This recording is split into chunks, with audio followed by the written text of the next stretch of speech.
Welcome to another video. We're going to be looking at Spike Prime and focusing on robots and how to get your robot to stop at a line. A common question, a common problem? Yep, people. So this would be the first step, if you like, in learning how to follow a line. So the first thing is we've got to be able to detect it in the first place. So we're going to use the color sensor. Okay, we're going to get our robot to drive along. So I've done there's a quick video about the color sensor, understanding how that works. We're using it in reflected light mode.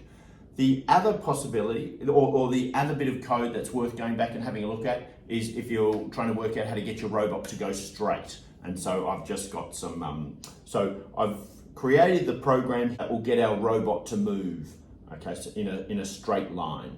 Okay, so the first thing you do, you can run this program and you'll see it'll just drive straight over the line, doesn't stop at all. Crash. All right, so we'll stop our program.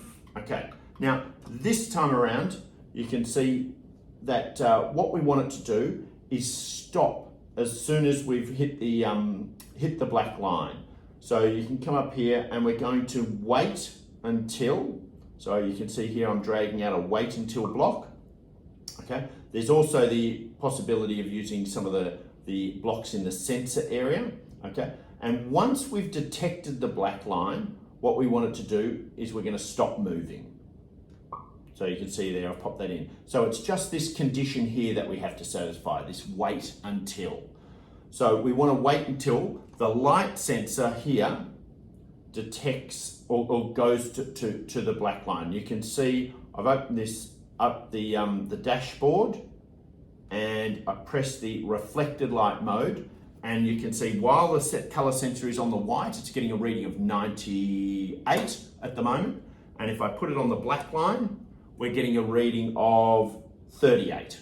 Okay, so let's say we've got 140 of the two readings. Okay, 100 when it's on white, 40 when it's on black. Now, what we can do is work out the threshold halfway between that. If we add those two numbers together, we get 140, and if we divide that in half, we'll get the threshold halfway between. In this case, we're going to use 70.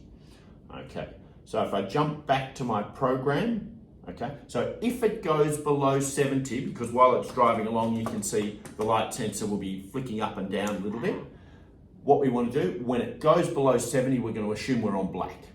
Okay, so I'll just, as I said, drop back to my program here, jump back to the color sensor, and when we're going color sensor in reflected mode is less than this value. So you can see here, we've got a hexagonal shape there, and this block, if you like, it's a hexagonal shape. So hexagonal shapes go in hexagonal holes. And you can see as I hover over it, it turns a white ring around the one I'm trying to put it in. As soon as you get that, you can just let it go and it pops straight in for you. Neat.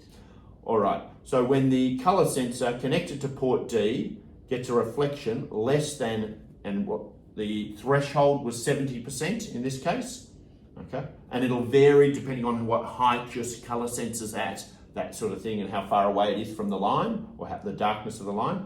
This time, if we run this program, let's see what happens. Oh. and it's always nice when it works. So yeah, so you can see there that it's now this robot can see, if you like, or sense the line. So that's does it make any difference what speed the robot's going, Nope. fast or slow? No, so we can up that speed to 100, and it will just move towards the line quicker. But the refresh rate on the sensor is so fast that it will see the line. What you'll notice, however, as you go faster, if you can see this, is it's detected the line, but its momentum at 100% drove it over the line. And so you can see it's finished up after the line. And that's a really important thing to understand when you're line following. So it was a really good question, and I'm glad we sampled that. If you slow that down to, say, 15%, and you run the same program again, this time around, it will stop over the line. So you can see much slower.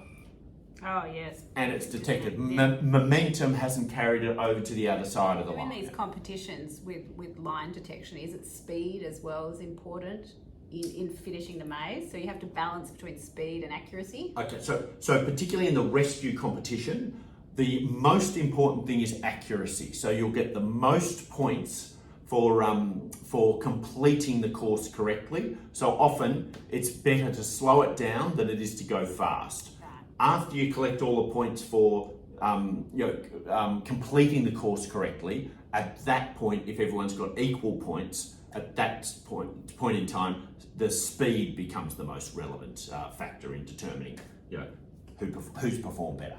Yep. Yeah. Wonderful. Okay, thanks, James. Hope you learned a lot.